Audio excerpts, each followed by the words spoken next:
Hello mga mamshi, galing ako sa Octon Street Antique Center. Shopping ako ng mga jewelry. Ito lahat siya is sterling silver 925.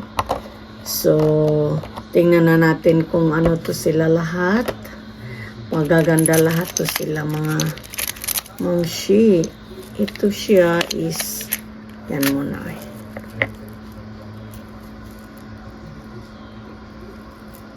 Chunky na necklace para siyang Tiffany. Andyan ang hallmark niya. 925 silver. Very nice.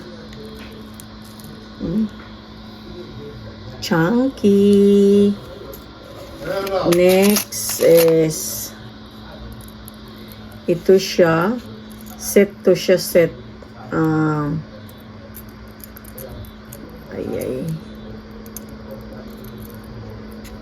Ito siya pin. See, nandyan din nakita niyo yung hallmark. 925 at saka ito siya ang earrings. See? Cat. Sterling silver 925. Yan siya. Yan. Okay. Ito.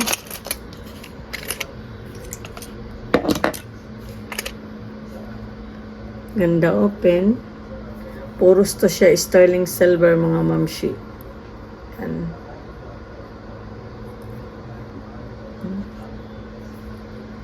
Mabigat. Then ito siya. Ganun pa rin. Sterling silver. Ito siya parang ganyan. Pin pa rin siya.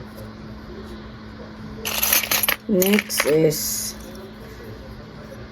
itong grips. Pin din siya.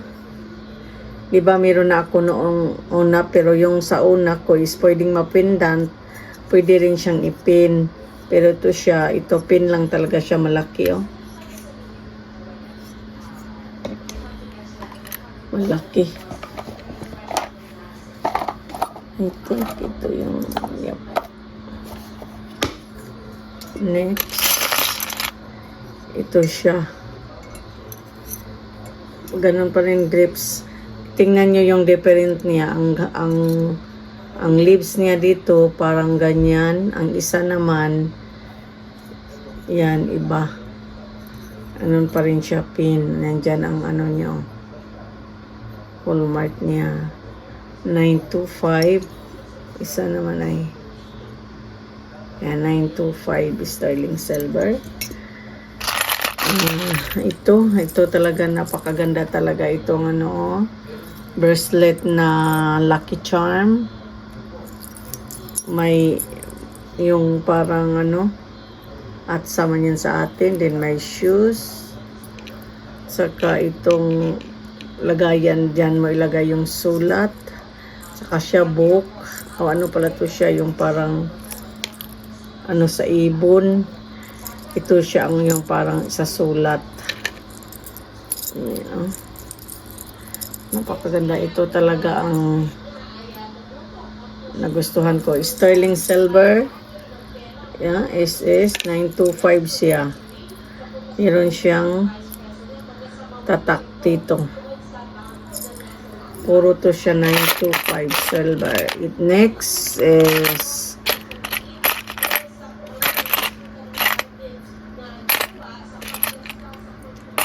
yung saan yung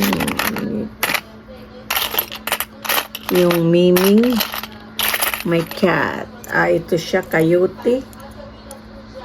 Sterling silver again. Ito.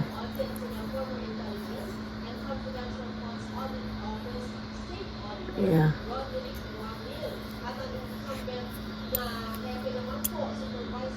Coyote. Next, ito. Dangling na ano. Maganda siyang i-partner siya dito. Yeah. Pero chunky lang to siya. Ang ano na to. Ano pa rin? Sterling pa rin. Next, ito siyang ito, male, bata. Siguro siya may bulaklak siyang dala. Sterling silver pa rin. May tatak sa likod.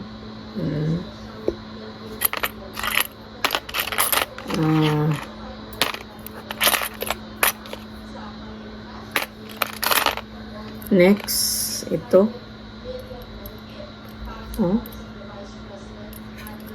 Mga chunky talaga mga mamshi ay ang hallmark sa likod yan then ito earrings pa rin, sterling silver, and ito sterling silver pa rin. Ba naman to siyang style itong isa yan. Daming sterling silver. Ito naman siya is grips na earrings yan. Pero ang ano ko na pagbili ko, ito siya ang isa maliit pala, hindi pala tong partner niya. So hindi na pwede kasi hindi na kasi mapalit. Hindi mo na pwedeng ipalit kasi nauwi ko na sa bahay. So charge na lang yan siya.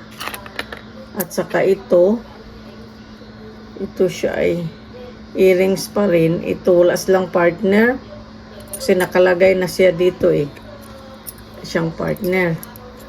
Pero 925 sterling silver pa rin. May hallmark. Ito, maganda ang ano niya. May bulaklak, parang may sili. Ito naman siya bulaklak. At saka ito ang pinaka-the best mga mamshi. Ornament na sterling silver na rocking horse. Tingnan nyo ha. Hindi lang taglag siya mag-rocking dyan. Ilagay ko daw dito. Rocking siya. Ito ha. Yes. Ito yan siya. Horse. Rocking horse. Sterling silver. Andyan ang tatak ko. Sterling silver. Yan.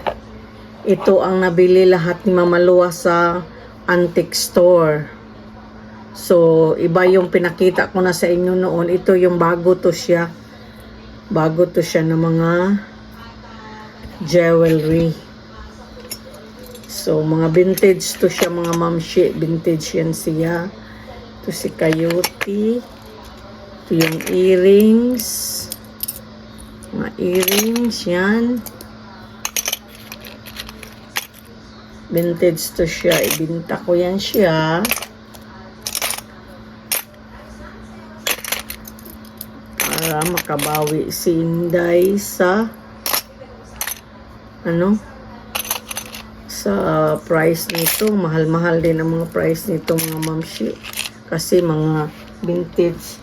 And last but not the least, itong mahal talaga to siya mga mamshi ay kita nyo yan. Brush yan siya, pero sterling silver yan siya, mamsi. Yan, andyan ang tatakay.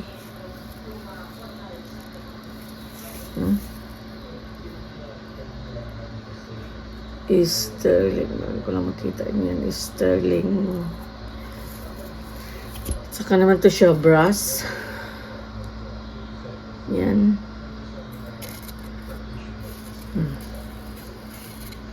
Sterling silver. Ito ang tatakay.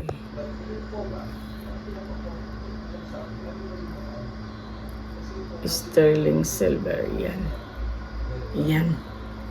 Ang handle yan. Okay, yan lang mga mamshi. Sana'y nag-enjoy kayo sa pinakita ni Mama Luwang ngayon na mga collection ko na mga sterling silver. Itong horse na rocking horse na sterling silver. Pero yung mga iba kong mga yung ito bago yan siya. Ito yung last kong mga din na mga jewelry na sterling silver. Diba ito yung pinakita ko sa inyo na na pwede siya ipindant, pwede siya ipin. Yan. Ito bago siya, sama siya lahat nito. At saka itong rocking horse. Okay. Sana'y nag-enjoy kayo sa content ni Mama Luwang ngayon. Okay mga mamshi, thank you for watching. Bye mga kamamshi.